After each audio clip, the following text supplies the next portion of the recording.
Alright, so when it comes to this side of the whole workspace of Adobe Photoshop, we have the various tools over here, starting from the move tool to the zoom tool. Okay, so in this tutorial I'll be taking about 5 of them, since I don't want to keep this video very long and boring. So let's start with the move tool. In the previous video we learned how to open new documents or pictures. So we open any document or picture in Photoshop and we try to make use of them. If you can't remember, in the previous video I told you, if you have a picture like this and you see this lock over it, it indicates that the layer has been locked partially. So before you can work on it, you have to unlock it. So you double click on it and then you click OK to turn it into a layer. Now, taking the move tool. The move tool basically means that you are moving the layer or the layer that you've selected to a different place, or you want to reposition it. That is to say that you right click and hold on it and you can drag it anywhere that you want to take it to. Now we're going to make use of a step back and then the Ctrl plus Alt plus Z to undo anything that we don't want. So let's check something here.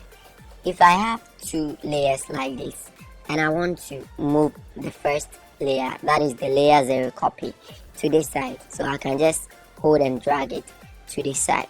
But what if I have so many layers and I can't just select from?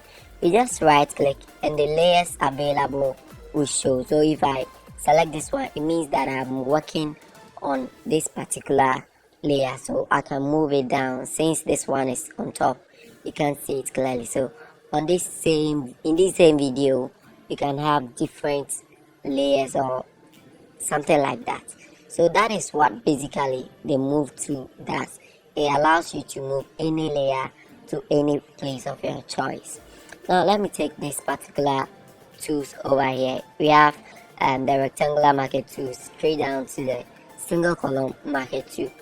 What this also does basically is that it allows you to make a selection of any part of the layer that you're working on. Let's check something here. If I make a selection at this particular side, it means that anything that I apply on this layer will affect the part that I've selected only. So let me hit on delete on my keyboard and it will delete this part only. That is, if I'm to brush this particular layer, it is going to affect this selected area only. So that is what the rectangular marquee tool also do. Now the elliptical marquee tool, it's also about selection. So you can select something. If I want, let's say, the head only, I can select this part and place it here. And if I cut it out, you can see that I have the head over here and I have the main body also over here. So that is basically what the selection, these tools also do. So you can make use of the single column, you can try your hands on them and you will enjoy using it. Now I want to talk about these tools over here. That is the lasso tool and the polygonal lasso tool and other stuff. But then I would like to open another image. Alright, so I have this image over here and I've selected my lasso tool. The lasso tool in a way or two works with this selection tool up here. So if I left click and go around like this, I'm making a selection. At the moment I take it to this point, the initial point, it will create a selection for me. So that one too, if I make a cut of it, you can see that I have 2 different layers over here. So that is what the lasso tool actually. So if you want to make a selection at this area only, you can do that with the lasso tool. Now let me take the polygonal lasso tool. The polygonal lasso tool basically works, it's the same way with the lasso tool, but they have a slight difference. That is to say that if I choose the polygonal lasso tool, I can make selection, alright. But then if I click in on any part of this one, unless I click again, it will not stop. Let's take for instance, I click like this and then I'll be dragging it. It won't stop until I left click again like this. So if I select this area, only this area, if I delete it, you can see that it is gone. So basically, I'm fond of using this to make selection around pictures. So you can see, if I start from this point until I click where I want it to stop, it will keep going. And if I select something like this, and then I will take it back to the initial point, and then I will delete it. So you can use this polygonal lasso tool in cutting off your pictures, removing backgrounds in Photoshop and other stuff. So let me go back. And then when the selection has been made, what I've been using to deselect is the Control D, or you can go to select and you find deselect here. That is Control D over here. If you don't deselect and you choose any other tool, it will work on the selected part only. Remember, I told you that.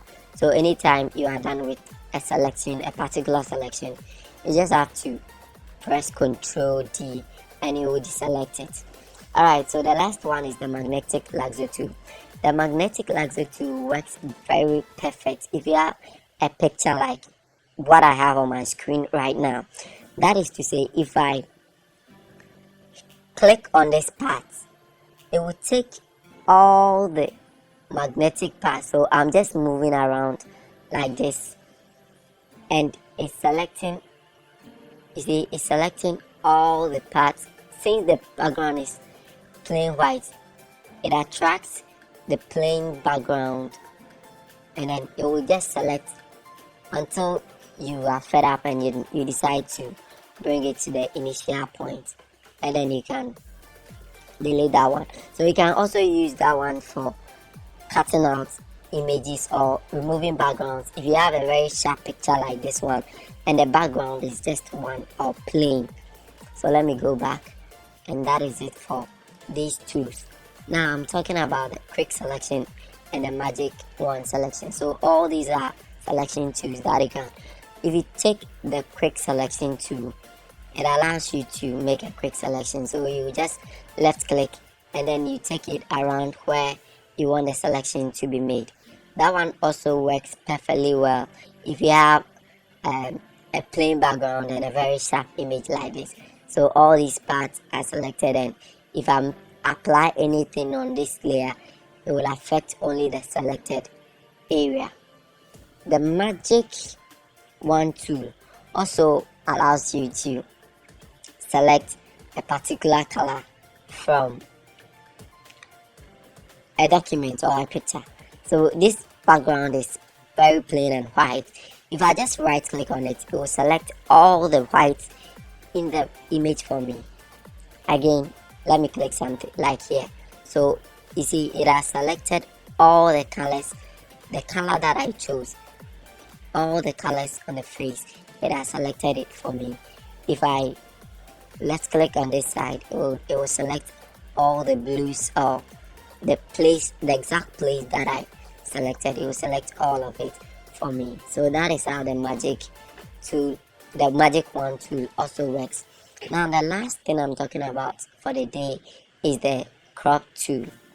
We have the perspective and slide tool, but for the meantime, since this is beginner's tutorial, I'll talk about the crop tool only. The crop tool allows you to crop a part of your image. For instance, I have this whole image, but I don't want this part, the upper part, sorry. I don't want it, so I'll just drag it down. And if I want to drag here up to the whites and the edges, I don't want it, so I'll just drag them, and then I'll just drag this side also.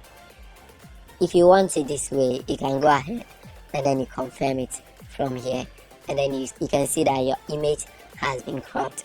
Better still, if you select your crop tool and you have the dimensions in your head, you can just input the dimension, say 8 by 8, and then you click OK and it will crop for you.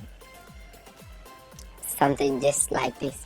So that is how the various tools. So in this tutorial, I talked about the move tool up to the crop tool. In the next tutorial, I'll be talking about the eyedropper tool, where you can use to make a few selection or choose a particular color in your works. So thanks for watching this tutorial, and I hope you like and subscribe to my channel, like my Facebook page, and then make comments, ask questions, anything that you don't understand. You can comment in the comment box below and I'll answer you. I hope you enjoyed this tutorial. I'll see you in the next tutorial. Bye.